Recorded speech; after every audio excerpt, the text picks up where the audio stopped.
अहिप महिप जहाँ लगी प्रभुताई, जोग सिद्धि निगमागम गाई। करि विचार जिय देखहुनी के, राम रजाई शीस सब ही के।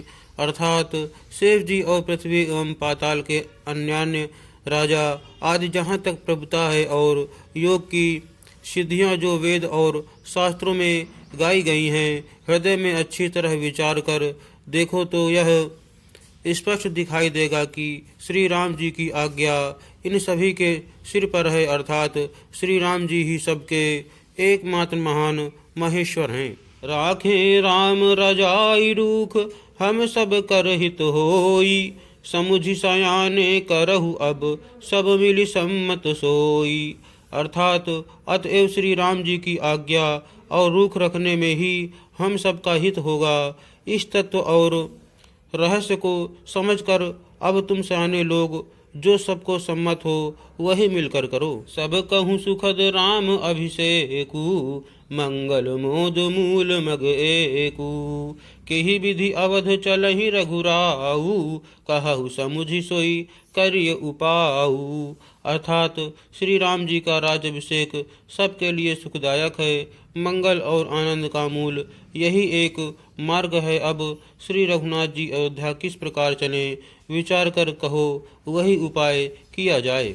सब सादर सुनि मुनि बरबानी, नय परमारथ स्वारथ सानी।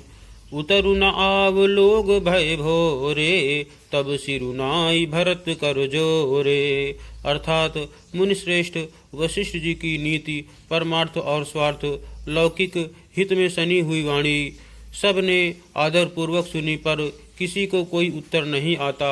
सब लोग भोले विचार शक्ति से रहित हो गए। तब भरत ने सिर नवाकर हाथ जोड़े। भानु बंश भय भूप घनेरे, अधिक एक ते एक बडेरे। जन्म हेतु सब कहाँ पितु माता, करम शुभाशुभ देई विधाता।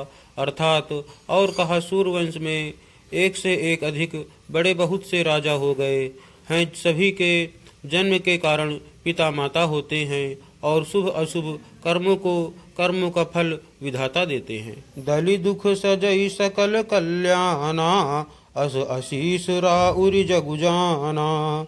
सो गोसाई विधि गति जहि छे की, सकई कोटारी टेक जो टेकी। अर्थात आपकी आशीष ही एक ऐसी है जो दुखों का दमन करके समस्त कल्याणों को सज देती है, यह जगत जानता है। हे स्वामी, आप वही हैं जिन्होंने विधाता की गति विधान को भी रोक दिया। आपने जो टेक दी, जो निश्चय कर दिया, उसे कौन टाल सकता है।